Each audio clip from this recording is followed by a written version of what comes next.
Hi there, Raj. So I've got these essays from you today. Good job. Let me get right into your correction, see what you had to say. The first one is the English and Homestay program letter. So let's see how you dealt with this particular task.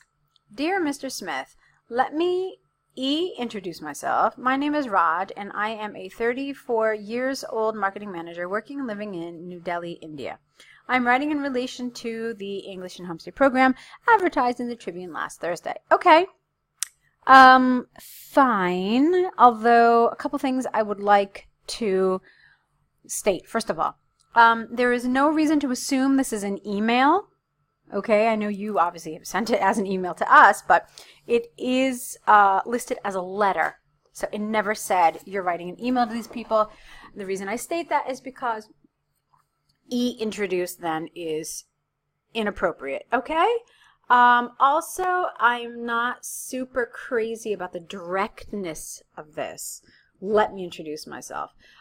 Instead, why don't you say, I would like to introduce myself. My name is Raj, and I am a 34-year-old, because year here is acting as an adjective. 34-year-old is an adjective. Therefore, there are no S's, there are no plurals. And the best way to do this would have been to put dashes, hyphens in between. So 34-year-old, marketing manager. And then it's clearly an adjective. Working and living in New Delhi, fine. I'm writing in, I didn't like in relation to, it seems a little strange. Prefer regard. I'm writing in regard to the da-da-da. Okay. Having lived in London for over 9 years, I'm quite familiar with the local transport. However, since I have, that's a formal letter, so you don't want to use contractions.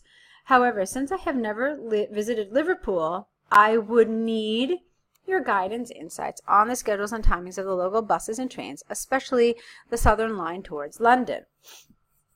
All right.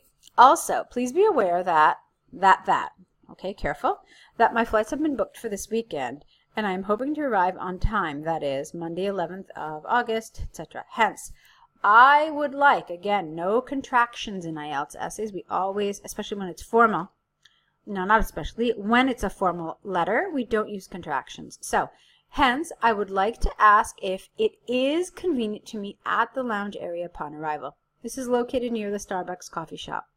Alternatively, we could meet at the parking area, in the parking area. I want to say in, but I'm not going to belabor that point. Looking forward to your thoughts. Feels a little informal. Okay. How about I am looking forward to hearing from you. I'm looking forward to your reply. It's a little more formal. Okay. Yours sincerely, Raj. Fine. However, again, it is formal. So I really would have recommended to write your full name out. All right. Using just your given name feels a little too informal. So I would really prefer if you wrote your full name out. Okay, however, it's fine. I mean, it shows some good mastery of English and a certain naturalness that I like. But of course, there were some little things that we need to correct, okay? Let's move on to this. International marketing. Lovely. Okay. It is supposed by many that advertising abroad could be counterproductive for the country or act as a hindrance to the nation's development. Okay. I don't know why it's the nations. I mean plural. Do you mean one nation? Do you mean all the nations? So if you mean all nations, let's get rid of the. Okay? 2, nations development. However, I strongly disagree with this idea and advocate the numerous, not amount of benefits, just the numerous benefits that it entails. In this essay, I shall draw upon a number of cognitive and sociological studies to reveal the advantages and disadvantages of both opinions. Okay, fine.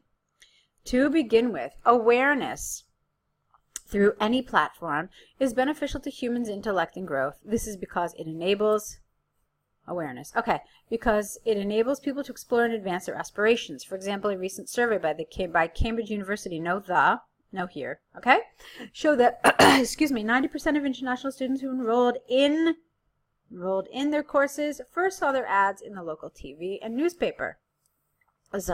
Therefore, it clearly shows how marketing internationally can be a healthy source of revenue. Okay. Furthermore, it also helps domestic businesses to reach new heights, such as the local cinemas and theaters, which are popular among teenagers. All right, I'm a little confused about this development. In the beginning, I thought that you were on track because you were talking about education. Remember what you're supposed to be talking about. A necessary and economical form of education in addition to spreading ideas, language, and culture. That's the one view that you're supposed to address. I didn't see that here. Okay? Instead, you're talking about marketing, healthy source of revenue, domestic businesses reach new heights. So that's not what you're asked to be that's not what you are being asked to talk about. This is the view that you were supposed to develop. Necessary and economical form of education, in addition to spreading ideas, language, and culture. Okay? Maybe you touched upon the culture here, but really, I mean, it's just not tightly developed enough to really say, yeah, you've answered the question. Okay? Let's move on. Not in contrary, that's incorrect. On the contrary, or you know what would have really worked here? In contrast. That's the best instead. So, in contrast, advertising abroad may cause some repercussions too. This is due to the fact that exposure to American movies and brands dwarfs citizens' interests in nations' own culture and cuisines. Such is the case with Japan these days, where I don't really care for the word offspring. It makes me think of baby animals, not humans. So just prefer, young people, young adults, teenagers, adolescents, children, whoever, okay? So, such is the case with Japan these days, where the young are more inclined to watch international TV series than being aware of the local history of their own traditional Japanese woodcuts. Seen in this light, it is essential for local government to bring awareness and promote Japanese culture within their own communities first. Okay, I like this. So you're basically talking about it being an intrusion and invasive, but I don't think you're talking about international marketing specifically. All right, instead, you're talking about American movies here. Yeah, all right, you talk a little bit about brands, but it sounds to me more like you're focusing on globalization in general and international trade and not so much international marketing. So I would recommend looking up the difference and getting a feel for what international marketing actually is. Okay, so to sum up, while some outright, again, I don't know what this means here, while something against marketing internationally, a few would argue that one must stay open-minded to unlock the avalanche of benefits that come from foreign trade. Okay, yeah, foreign trade. Remember, we're talking about marketing.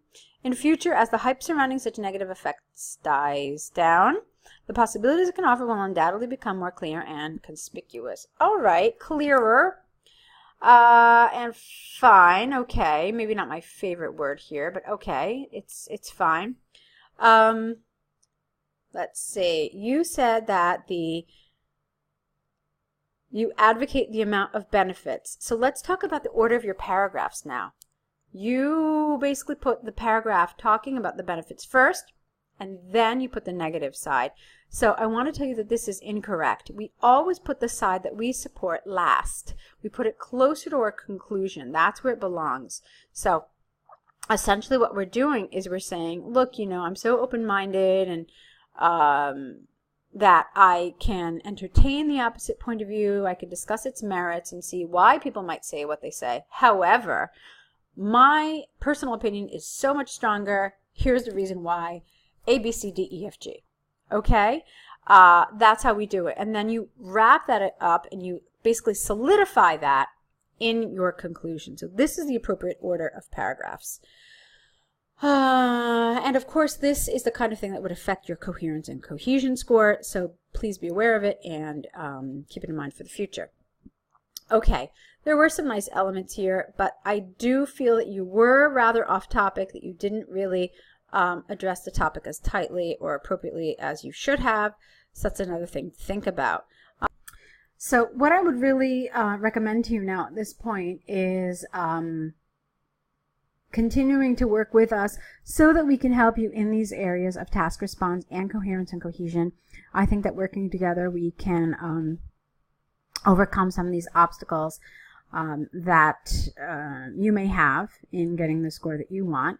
So I hope that you'll look into some more video corrections with us, or perhaps you might find that the online course is a really good option for you as well, because it will really, really give you tons of information on how to develop your paragraphs and your essays in an appropriate manner that will definitely get you the score that you require.